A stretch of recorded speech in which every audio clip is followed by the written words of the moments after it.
Siapa sosok Mbah Benu, pimpinan Jemaah Masjid Aulia Gunung Kidul yang rayakan Idul Fitri lebih cepat? Jemaah Masjid Aulia di Gunung Kidul, di Yogyakarta, merayakan Idul Fitri pada Jumat tanggal 5 April tahun 2024. Ratusan jamaah tampak melaksanakan salat Idul Fitri di rumah Imam Jamaah Masjid Aulia di Panggang 3, Jiriharjo, Panggang, Gunung Kidul. Salat Id dijaga oleh sejumlah petugas keamanan.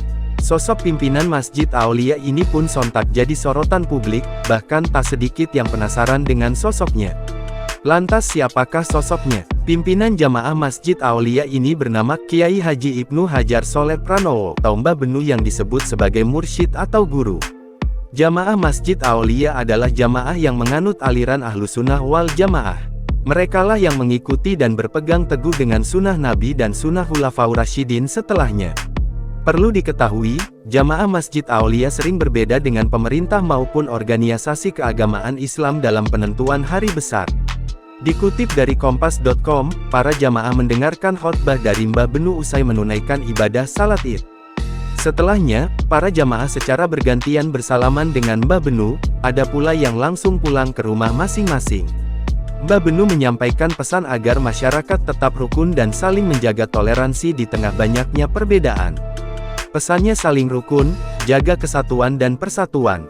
Jangan menyalahkan orang, ya kalau disalahkan salah, kalau benar malah dia yang untung kita yang jadi tertuduh, kata Mbah Benu, dikutip dari Kompas.tv. Ia mengatakan toleransi merupakan hal yang penting dalam kehidupan bermasyarakat. Kesatuan dan persatuan harus terus dijaga. Sementara itu, Kepala Kantor Kemenak Gunung Kidul, Syaban Nuroni mengatakan pihaknya sudah mendengar informasi mengenai jemaah Masjid Aulia yang menggelar salat Idul Fitri. Syaban menilai hal ini sebagai suatu masalah. Menurutnya, pihaknya akan melakukan pendekatan agar jemaah Aulia dapat mengikuti organisasi keagamaan pada umumnya atau pemerintah. Kalau ini kan tidak lazim. Kalau penentuan hari raya Idul Fitri beda, 1 atau 2 hari, biasa. Kalau ini kan 5 hari, tidak lazim, ucap Syaban.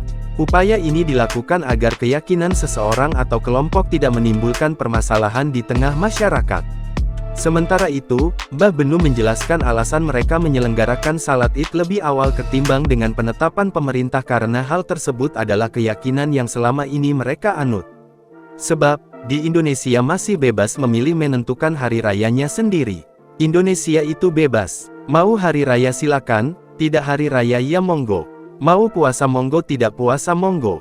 Itu tidak masalah, yang penting jaga persatuan dan kesatuan. Jangan menyalahkan yang lain, ndak boleh itu, ujarnya. Download Tribun X sekarang. Menghadirkan lokal menjadi Indonesia.